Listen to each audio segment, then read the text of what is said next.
This is so not going to work. Hi. Let's see here. I'll get an audio check. Yeah. I already have part two scheduled. So if this stream crashes, there's another one already lined up for you. Let's go grab this link over here. I should be able to give you the link for the part two, right? Oh, it's not going to show there. I have to go to YouTube Studio to give you an URL for the part two because I think this is going to crash. This is so likely to crash. Why do I not even see it there? I thought I would be able to see it over here. Let's go into here. See, here's part two. Can I get a link? Yeah, shareable link. Okay, so then I'll come over here into chat. Oh, you already got my part two for today, Wintermute? How did you do that? I don't think that could possibly be right. Part two for today's show. I'll put that in chat, and then I'm going to click on Wintermute's link for part two.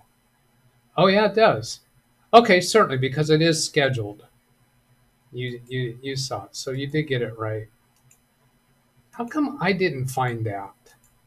Here's channel dash, that's channel dashboard. So all you could do is see my channel here. There's the live. Oh, here it is. Yeah, all right, I see. And yeah, of course that was there. The live tab on your page. All right. So I told you yesterday that I was going to reduce the amount of memory in this computer. Done. I've done that. Here's the extra memory. So I now only have 64 gigabytes of RAM in this computer.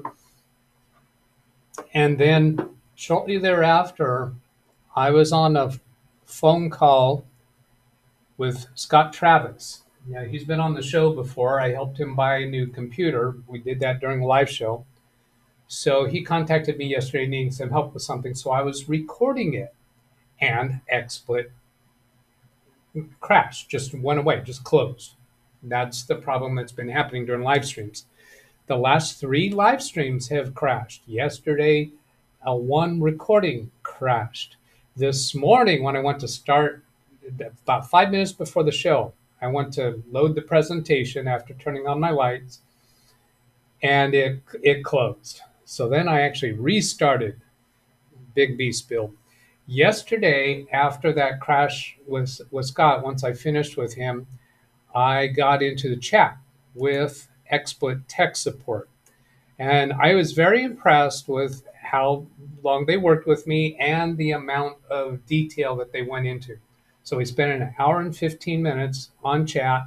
I have some recordings of it. I have the chat transcript, which I'm going to show a little bit. And what they wound up doing is saying, we're going to forward this on to our, what they call it, developers. I'm going to show this to you here.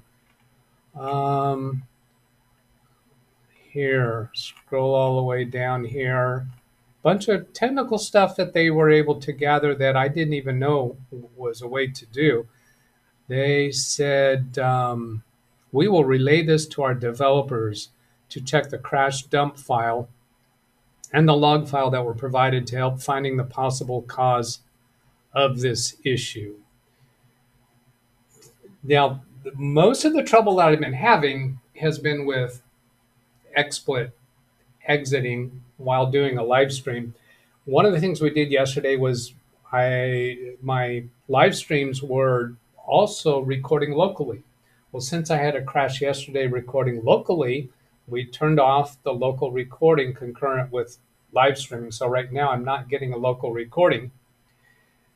To see if maybe that will help. I don't think so, because this morning when I was preparing for the show, I simply opened a presentation, which is all the settings and scenes and camera settings and so forth. for XSplit, and it just closed by result of that. So I don't really think it is connected to either live streaming or recording, but I don't know. So anyway, we'll see what they wind up doing. Now, most of my troubles have been with XSplit, but I've also had troubles with OBS, with Fortnite, with Adobe Premiere, any of the programs that are kind of more what advanced or higher complexity of what they're doing. I've had troubles, but most of it has been with XSplit. But that's most of what I do. So if they don't come up with anything, then I think my next step, since XSplit is crashing so frequently now, let's see, it's where was that? No, 8 times in the last 13 days, XSplit has crashed on me. Anyway, if they don't come up with an answer, then the next thing I'll do is set up a dual boot and have a fresh Windows 11 install, fresh XSplit install, and use that for the live streams. And just, I won't install all the rest of my stuff, just see how that goes. Nick, no, I haven't talked to Carrie about this crashing. That's no, that's okay. We are peer to peer with each other. I need to go to the higher level, which is XSplit. They're developers. Now, something interesting that I noticed when I was actually, I didn't notice this when I was taking out the memory. I noticed this when I went to watch Kerry's video of building Big Beast Build, and he had shown the memory, and that's funny. I didn't know that. What I'm referring to is the edge, the gold-plated edge. Has anybody else noticed that it is not straight? The gold, oh come on, what's a word I can use for it? Fingers. They're shorter out here on this side. They're longer towards the center. And when I saw that on his live stream, I was wondering, is that just an optical illusion, or is that really a thing? I don't know if I can show this to you, but when I put it on a table surface, I can rock it, because about halfway out, these fingers get shorter. Has anybody noticed that? Yes, I have done mem test. I've not mem test 64, but another memory test, and the CPU test. I've done testing of hardware, and it's pretty apparent that that's not the source of the trouble. Yeah, the gold on the bottom is what I'm referring to. It's shorter out on the ends. What was that about? Weird. I have the mini dugs turned off right now because I didn't have everything lined up right. Now I'm also noticing some stuttering on the video as I'm moving around. It's not very smooth. That's also been a symptom recently. Circuit board traces laid out for connection. Yeah, they're not the same length all the way across. That's curious. I don't think that's true about any other memory. This is what do they call it? DIMM4. Anyways, 4. Well, yeah. Why would there be differences in the length out towards the ends? I have no idea. I haven't done any Google searches on it. Scott Travis yesterday. So he contacted me because he's having trouble with his computer not waking up after it goes to sleep. So we did some work on that. I captured some video on that. I will maybe edit that down later. I don't know if that'll be a premiere or if I'll show that during a live stream. I'm kind of trying to cover some topics here to update you about recent activities. Barbara's computer here. I took a picture of Crystal Disk Info before making a backup to that spinning hard drive, because remember there were some counts in Crystal Disk Info that indicated there was some lower than optimal performance. whatever the errors were. And then I did a full backup to that drive and then took a picture afterwards, and those numbers did change. So boom, that drive is not going to be used. So I talked to Barbara about that because that was going to be our destination for backups. This computer signs in with a Microsoft account, so I explored with her about using OneDrive as the form of backup for desktop, for documents, and for videos, but not for music because there's about 250 gigabytes of iTunes music. Well, I figured iTunes is stored in the cloud. So I asked her about that. Is that iTunes stored in the cloud? And she said, no, it's not. That was not music that we bought from iTunes. We put our music from CDs into iTunes, but I do care about those, but they're not replicated in our iTunes account. So she wants those backed up.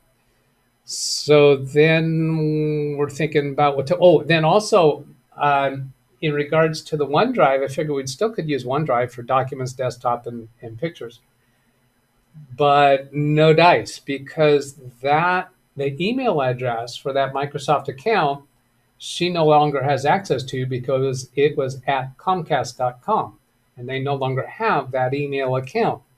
So we can't reset the password for that Microsoft account that uses that email address because she doesn't have that. She doesn't know what the Microsoft password is for that, even though this computer signs in with that Microsoft account using the PIN number.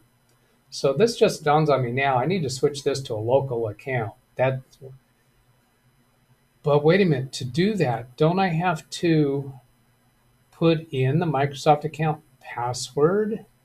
Maybe the PIN number will be enough because we do have the PIN number. All right, there's another thing to do before I can give them the computer. And then as part of the conversation, she says, well, I have this external drive that we used to use for backup. Can we use that as the backup destination? And yes, we can do that. So I'll be installing the DougBetts remote icon on the desktop so that when she gets it back home connected to that external, I can connect remotely and reconfigure Mac and Reflect to do the backups to that external drive. Okay, I think I have caught you up. So now I'm going to go pop out chat and catch up with you all. Let's see, put user in timeout. What? Oh, I did. I clicked on the three dots for lawn dog, not the three dots for up here. Top of chat, pop out chat.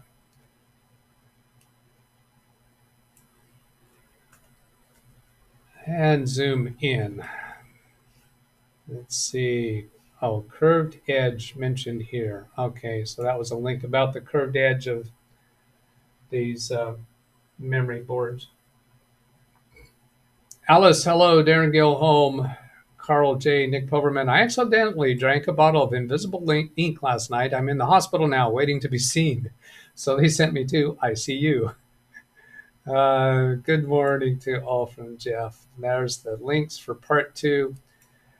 With 2 DIMMs, BBB is operating dual channel mode instead of quad channel mode. Yes. And it is, and that's worth mentioning because Big Beast motherboard is, when it's got the entire, one DIMM in each of the 4 channels, then it's in quad channel. But yes, it's in dual channel. Now, another thing about that I'll show later is I took pictures of the UEFI setup screen with all the memory populated, and the memory actually runs at a lower number than what the memory actually is. The memory is, so let's see, DDR4 3600. It actually runs lower than that when it's fully populated. When you have a fully populated, at least this motherboard, I don't know if it's consistent across all of them, the memory actually runs at a lower speed. So now it's up to the full speed of the memory. And since I don't really use more than 64 gigabytes, was it? Yeah, 64 gigabytes now. You know, might as well have that memory running faster, right? Task manager, what was I going to show here? Oh yeah, to show how much memory I'm using. See, I'm only using 14 gigabytes now. And I have up here shows I have 64 gigabytes of memory. So I have plenty of memory, so the memory is running faster. So I ought to have better performance in what I am doing within that amount of memory, right? Put one in chat if, I don't know what that was in reference to. Hey, Doug, I want to let you know Tim is at work. Okay. Bobby, I don't really need to keep track of that. You don't need to be reporting that.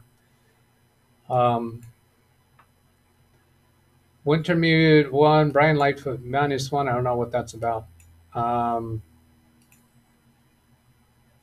And there I got this nuisance thing popping up again. I found somebody get, oh, the escape key gets rid of that. Then scroll around. Hellos between people. Nick Poverman, have you talked to Carrie? No, don't intend to. If he wants to reach out to me with ideas, that's fine. But I think the right way to go on that is tech support for XSplit, since I'm paying for that. Lawn Dog Doug, with everything you're describing with all those programs, how they're giving you trouble in the past, do you think QEMM still need more development to keep all these programs separated so they don't interfere with each other? Well, I don't have any reason to think that they're interfering with each other, because when I have Fortnite crash, XSplit's not even loaded at that point in time. That sounds like a lot of work to for very little value. Maybe swap current memory for that removed memory. That's on the theory that those memory boards are actually defective. I don't see any reason to think that. I'm right now. I've got to do my work. I'm going to let their developers get scrubbed through all of that information. Now, one of the things that they did that I didn't even know was a thing is that while I was on the phone with them, XSplit locked up. It didn't close, it just locked up, became non-responsive.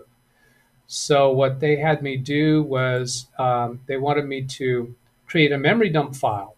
And I first told them, well, that's grayed out. But then I discovered expand this and then come down here and you can create a memory dump file. Now that's while it was locked up. Now you can actually apparently do a memory dump file while it's running. So they got that. They also had me change settings within XSplit. Okay, I'm going into settings in XSplit. This is not safe. This is not safe. This might cause a problem. Here on this advanced tab, see if I can show it to you. Yeah, you're not going to see the mirroring effect there very much because I have this window open.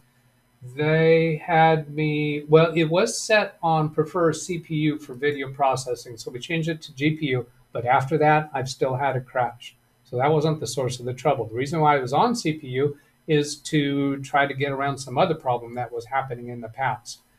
And then they also wanted me to enable enhanced logging, which I did. I put a check mark there, but it is gone now. So I don't know why that is. They want the enhanced logging so that it'll give me a log when a more detailed log from XSplit that would cover the crash period. Have you tried removing the GPU and trying integrated graphics? No, have not. I don't feel attracted to that option. Programs separate so they don't interfere with each other. Yes, keep all these programs separate from each other. I'm not going to do anything much more until they come back. Now, the thing actually that's on my mind is to put in another drive and set up an alternate boot, because installing fresh Windows, installing fresh XSplit and Google Chrome, that's not a whole lot of work. Rebuilding everything that I have on Big Beast Build, that is a lot of work. Now, if I can have a separate bootable drive and still have the problem then that is reason to go further into suspecting a hardware issue. If it works perfectly, then that might be a reason to go ahead and start rebuilding the rest of Big Beast build from that fresh install of Windows 11. Now, as a reminder, sometimes people have said, well, Doug, you restored the image from your old computer to Big Beast build. Not true. I did do that, but then I wound up rebuilding Big Beast from scratch with Windows 10. Now I've upgraded to Windows 11, and the problems, I don't think I can say they began at that point, because part of the reason to upgrade to Windows 11 is to see if it would resolve the problems. Seems like it's aggravated the problems. So maybe rebuild from scratch, leave out some of the things that I'm just not using, like I'm not using the virtual computers. And that's really only reason for having so much memory, is to be able to allocate a significant amount of memory to a bunch of different operating systems in virtual computers. But I never wound up developing that. That is weird, the gold on the bottom. So far, nobody's saying that they've noticed that before. That's an interesting thing about the way the circuit board and its traces are laid out for the connection. If I'm hearing you correctly, I think they would all be even. I am noticing buffering from Nick. I don't show any drop frames from XSplit. Ken Stout to me, have you reached out to that professional south of Mississippi? Moving on. Lawn Dog, as far as I know, there would be no advantage to changing the length of the contact area. What are they going to do? Save a little bit in the expense of the gold plating? No. DDR4, yeah, I was zoning out on that term. Such a Doug. The socket has no uniqueness about it. All depends. Should be the same inside the socket. So the mating surface with the memory card. Yeah, I suspect the sockets, the slots that the DDR4 goes into, are shallower towards the ends. You know, well, there's some instruments for measuring that kind of a space. But somebody's given us a link about that. Hello from Speedy C. Speedy C was with us this morning in Fortnite. Thank you. I have a feeling you're pointing out a manufacturing defect. No, I don't think it's a defect. I think that is totally the way all DDR4 is. If anyone else has DDR4 in your possession, check it out, because I think very likely many people have handled DDR4 memory and just never noticed. The only reason I noticed is because Carrie held it up to the camera, and I said, wait a minute, they don't look even. All the extra memory, I have the fingers, let's see. All the extra memory, I have the fingers on all of them are completely straight. Is that DDR4? John, you're not confirming there that you're looking at DDR4. I've got several memory cards in front of me and looking at all the connections on each one of them, and they're all even, because I know that they're even for DDR3, DDR2. I know they're straight across. Have you looked at DDR4? Every image DDR4 on Google Images I can find has the same variation in contact length. Ding, ding, ding, ding. RAN Israel comes in with confirmation. In these RAM, all come from various years of RAM production from the past. I have a few that go in laptops. They're all the same. Yet, you're not looking at DDR4. This is a DDR4 thing. That's why I'm suggesting potentially when circuit boards are created, there's an anomaly, but it is generally acceptable. Apparently, no, not the case. Is she at least backing up the iOS devices to iCloud except for the music? Have not asked her about that. I don't even know if they have iPhones, because they might have only had the iTunes for the purpose of music. Curved edge mentioned here. So here we go. Let's see if I can get to the word curved. All right. DDR4 DIMMs are the first to have a curved bottom edge, which makes it easier to insert them into and remove them from RAM slots on the motherboard. This is This and the unique position of the notch between the pins make it impossible to insert a DDR4 chip into an incompatible slot. So we don't care about the incompatible slot part, but make it easier to insert them. Okay, the slots that you're putting into, they have a clip on one side, but the other side is static. You don't open the clip on the other side. So if you're going to put that side in first, you've got the DIMM at kind of a cockeyed angle, and then you have to push down the other side. So is it possible that that short side is for that purpose? That's what this kind of seems to be implying. So it's not any electrical properties. It's to make it easier to put them in and remove them. Faster speeds increase memory bandwidth, keep up with modern processors, prevents the memory from being bottlenecked. So wow, I would not have even thought to go down that road, but it is unique to DM4 or DDR4. DM4. Ugh. What possibly Kerry Holzman can do for us is go in his pile of same type RAM and examine those circuit boards for this anomaly. These circuit boards and their specification is designed to be like that. They all should be the same from manufacturers. Just kind of curious. The curved edge DM4 was a design change to facilitate installation. Does this one give us any more detail about it? It's a different place. Edge connector looks like a slightly curved V to facilitate insertion. This design also lowers insertion force, as not all pins are engaged at the same time during module insertion. DDR, they're showing the location of the slots. DDR4, DDR3, DDR2, 3, 4. And here you can see that variation. This kind of makes it look like they're thinner towards the edge or narrower. Yeah, I don't think so. Interesting. Am I really the first person to bring that piece of information to this community? The people who've put in this link, did you just search for it or did you already know about this? Brian Lightfoot, am I understanding what Doug is explaining? Are we talking about a curved edge or are we talking about actual context for all the connections to the RAM? The curved edge could facilitate easier installation. We're talking about the far corners. Yeah, it's about halfway. I wouldn't call it the corners. You should be able to tell it from here. It's right about the halfway point is where you can see that ramp. I don't have that camera set to autofocus, so that did not really come into focus very well. Ken, we were referring to your comment about XSplit crashing. Your tagline is put 1 in chat if. Yeah, but I didn't ask that question. I know that I sometimes do that. I didn't ask that. So I don't think I did. Does the motherboard have a new BIOS update?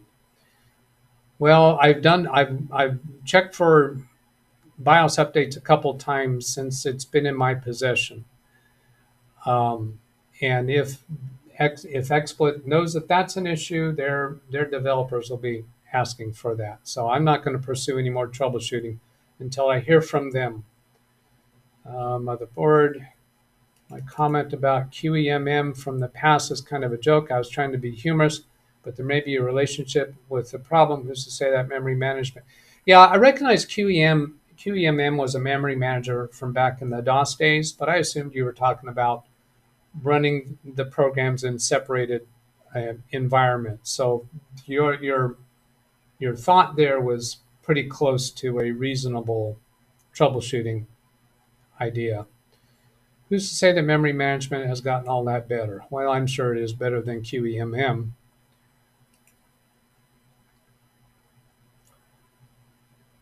Hello, sorry for missing most of the show. I just got home from Rick. You got a stream scheduled for today. Yep, that was part 2 in case this one crashes. And I already put a link in chat for it. It's DDR4 by T-Force. It is DDR4 by T-Force. All the DDR4 has this design to them. I just looked up for some DDR memory. I'm seeing what you're describing, yet this is by design. It probably helps in keying the memory.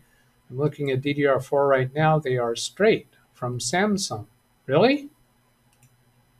Nick has DDR4 that does not have that slant, but we're told that it is. Can you send me a photo of that, Nick?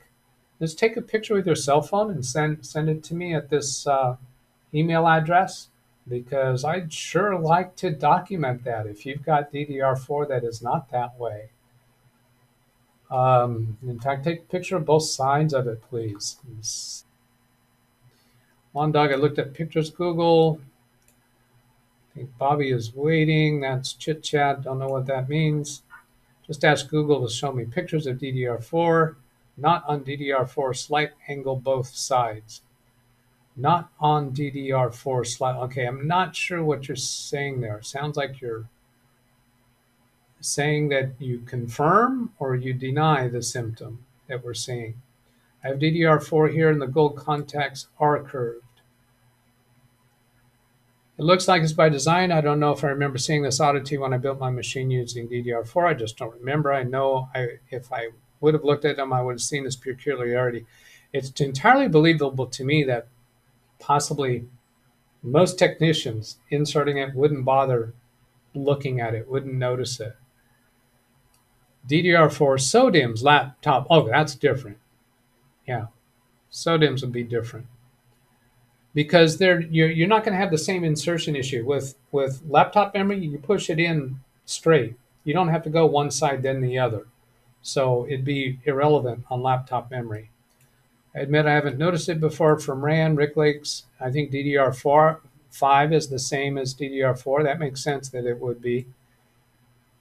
I agree with that if they're going to change the socket design a little, so maybe in the future RAM is installed and locked on one edge instead of 2 levers. Now, an interesting thing, when I removed the memory from Big Beast, I remember seeing one of Carrie's motherboards recently where the memory was on each side of the CPU. It was turned the other direction, where one side of the CPU, the memory was one direction, the other side was turned the other way. That was not the case with Big Bs. They were the same on one side as the other side. They did not turn around 180 degrees. And the significance of that was the static levers on one side were right up against the graphics card, I think, to where there wasn't enough space to open them if they were openable. But the ones on the side that were openable, there was enough space to do that. So that makes me wonder, on motherboards where the design is to rotate them 180 degrees, are they still static levers on the same side all the way across? Or is the static lever also rotated 180 degrees? That probably was kind of confusing the way I said it. Just got here, had to get lunch. I hope you had a good lunch, Chris. I have DDR4 from Chris. I would like to see or say that I agree with you, Doug. Nick Poverman, it's a laptop. My bad, the desktop is curved. Okay, so Nick, when he said he had DDR4, that was laptop memory. Oh, hello, Gary Weissenberger. Good to see you. Londog Doug, yes, I confirm the pictures that this is by design. I'm currently looking at the brand of RAM that I use, DDR4, see how they're shaped. Strange design of DDR4, never seen that before, never noticed it before. Gary Weisenberger, DDR4, DDR5, desktop curved per IEE and laptop are not curved. Gary, did you already know that? Had you already noticed that? Is there anybody in the chat room that had already noticed that? I am thinking about bumping my system from 8 gigabytes to 32 gigabytes and my older Latitude from 16 to 32. Just upgraded the NVMe and laptop 500 to 1 terabyte. Okay, so I have updated you on everything I've got going on around here. I think I did not crash. Hey, here's the thing. Basketball players, it seems to me that they're, at least in my impression, they're more what? Not ritualistic. Oh, they're going to wear the same socks that they wore when they were playing when they won a game, right? Or the same underwear because they think that's lucky. What's the word I'm looking for? Superstitious. Superstitious. So yeah, Wintermute came up with superstitious too. So I'm thinking here's the superstitious result for me is if I schedule a part two, then it's not going to crash. Could it be that simple? As long as I schedule part two, it's not going to crash because the computer's saying, I'll show you. You think you got my number? You think you figured out what's going on? You think you got yourself prepared? I'll show you. I won't crash this time. I like that. Gary Weisenberger. Yes, we design boards at work for controllers, so he already knew about that. But that was unfair advantage if they're designing boards. Like I said earlier, looking at the RAM, what we're used to seeing, that design is very obvious or a noticeable change. I'm sure I would have noticed it. I'm just not sure. SPDC, LOL. Gary, I'm a member of IEEE and SAE. So he actually, that comes across his desk to review along with the others, those kinds of changes. I think Wintermute and Doug share the same brain. That's when we both came up with the word superstitious. I bet you Wintermute had no trouble coming up with that word. When he realized I was fishing for that word, just bam, it's right there. So no, I'm not going to put my brain on his level. I put it to my own memory bank to remember the oddity or change. That's why looking up my brand of RAM that I installed. Okay, that's it. Let's put this to bed. It is responding slower. I can definitely tell the buttons go slower. I see some jitteriness in my video on occasion. I can't imagine that's due to the reduced RAM because I just wasn't using those higher parts of RAM. I do have a redirect set up for Carrie's show, which is 2 p.m. Pacific, an hour later than his normal time. We have not hit daylight savings time changed yet, so all of you should see this at 1 hour later than usual. Zavi Menor has Kingston DDR4 with the curve, ran Israel, 2 more DIMMs to go quad channel. Oh yes, if I put 2 more DIMMs in, then I'd have quad channel. Right now I'm dual channel. Quad channel, yeah, that could be better performance because it'd be able to use 4 lanes. Good point, Rand. I think I will do that. Doug, look at my stick of RAM from Ballistic Crucial Ballistic 3600 DDR4. You're asking me to look at your stick of RAM? That's a little edgy. All right. Thanks for watching. Have a great day, everybody. Catch you later. Goodbye.